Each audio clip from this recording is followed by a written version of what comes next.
reparations, I think they are important. I believe a lot of people don't think they're going to happen. They aren't relying on them. They're not expecting it, which is a good strategy. Don't expect it. Don't look for it. Don't plan on it. Basically, you want to prepare for the worst. Hello, it is TK and welcome to Black Equity Talk. Here we discuss topics and issues related to improving the health and the wealth of Black people. And on today's episode, I do not have any special guests. This is going to be a brief episode that I would just want to talk about one point in the reparations debates. Now, of course, reparations is something that has been studied for a while. The impact of it, how it's going to be delivered, and how it can be delivered, but it's too large of a subject to talk about in any short amount of time. But I'm going to do my best. But this is why I'm only going to talk about one issue, and that issue is with the wording and phrasing of eliminating the wealth gap. When we say eliminating the wealth gap, other people hear transfer of wealth. So you're going to take wealth from someone who worked hard in building this and give it to someone else who didn't work at all and that are lazy, and you're just going to hand them a check.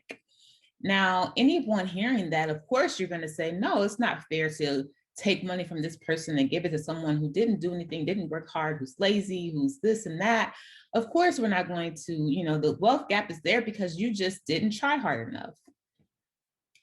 The problem with that phrasing is it causes the division. Even Black people will say, I don't think so. I don't think we should get reparations. Those people are just going to buy Jordans or do this or do that with the money. And you're not going to have a lot of support on either side. However, with a little tweak and just saying, instead of saying eliminating the wealth gap, you can say restoring individuals to the place they would be had these policies and laws had not been impacted on this group of people. If Black people did not have to pay more interest, if redlining didn't occur, if Jim Crow laws were not there, if Black people were allowed to vote without any,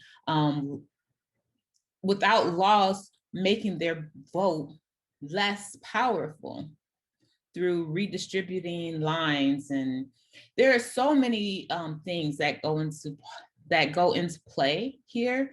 And it's, like I said, this video is not meant to be a very long video or one that's going to teach you a lot about why reparations are needed. But it's going to be a plea, I guess, for you to change the language. Instead of saying eliminating the wealth gap, which that's a phrase that I have been saying since 20 so years, maybe 15, 20 years, eliminate the wealth gap, eliminate the wealth gap. Black people are worth less than they were, and their wealth keeps diminishing.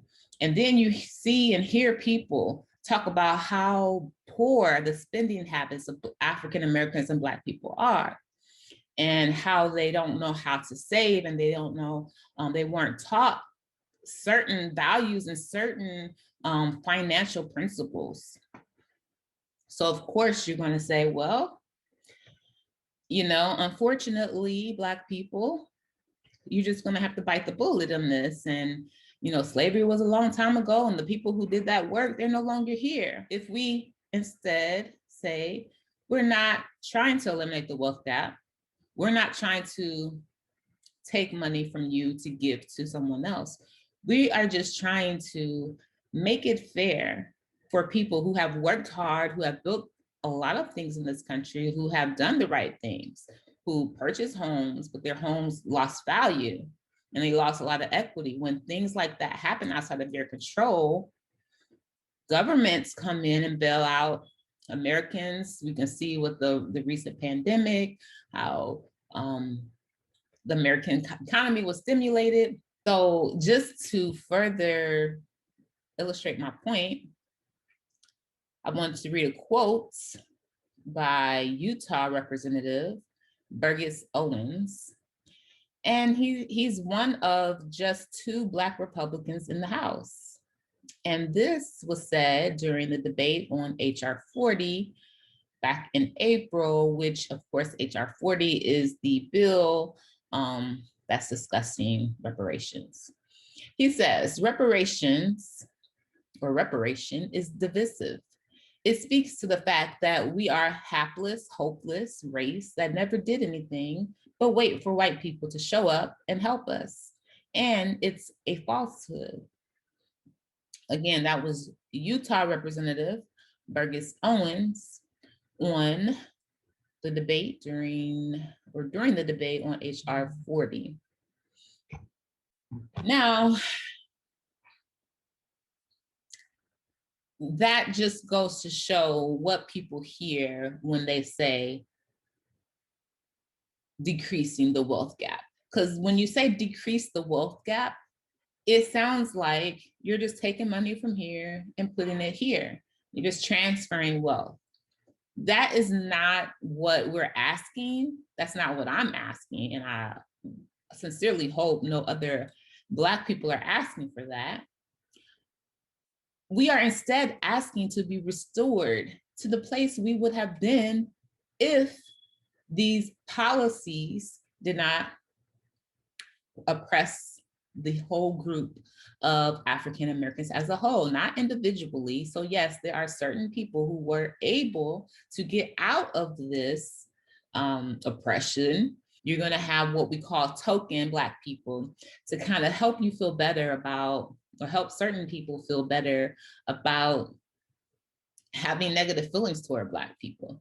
I mean, I'm sure you have heard someone being called, if you weren't called yourself, a different type of Black person. Oh, you're not like those other Black people. And this is, this was told to me from every race of people. They are, I can't name a race that I've met who someone from that race hasn't said, you're not like those other Black people. These stereotypes about Black people are harmful on a general level, even though an individual may not experience it on a personal level or in their personal lives. And that doesn't mean that it doesn't exist. And it doesn't mean that we shouldn't try to stop it or try to change it just because some Black people are like the stereotypes.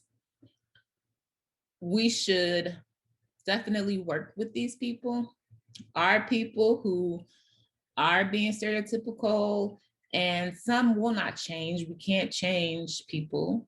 But if some want to make changes in their own lives, then there should be an opportunity for them to do so. And we can reach a younger generation by being honest and righting a wrong. Because if you tell someone that they are bad, they're not good, they're,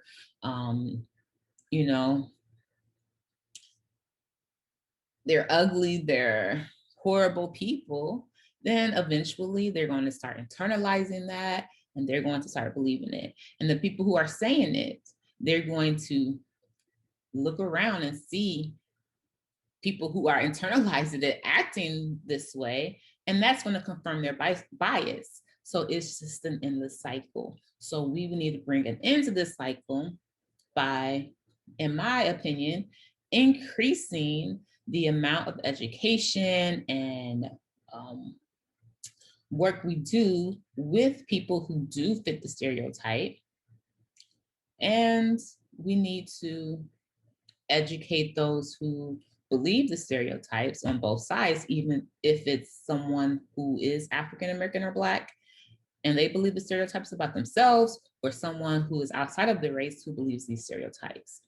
And we need to approve reparations and not just transfer wealth, but restore the people back to the place they should be.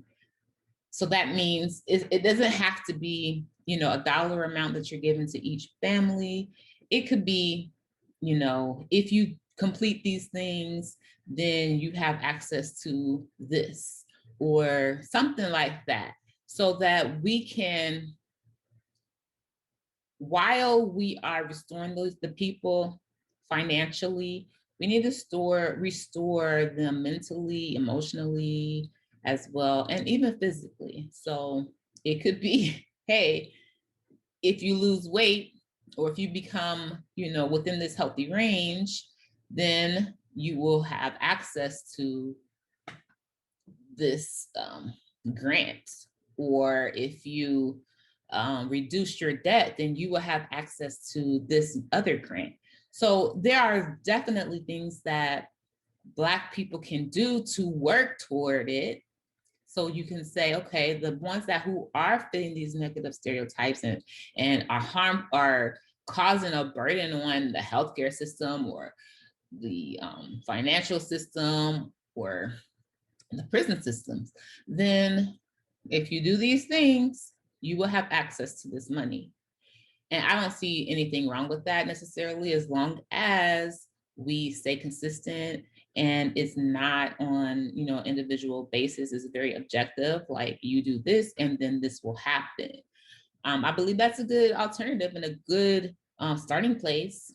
And I want to know what you think about that. What do you think? Should there be, milestones that people can reach or categories that people can improve on individually to get access to money that is put aside for the descendants of slaves that were captured and became slaves in America? So let me know what you all think. Please subscribe to the channel and hit that like button. Also comment, and definitely let me know what you think, because I'm very interested in what you all have to say about it. I will also leave the link to the article in the comments section. Have a good one. Peace. And I support reparations. I believe they should happen. If they don't happen, I'm going to continue to live my life and work hard and continue to build wealth for myself and my family, and teaching whatever I can to anyone who will listen. But if it happens, I will definitely be happy, because it's old, it's due, and it's time.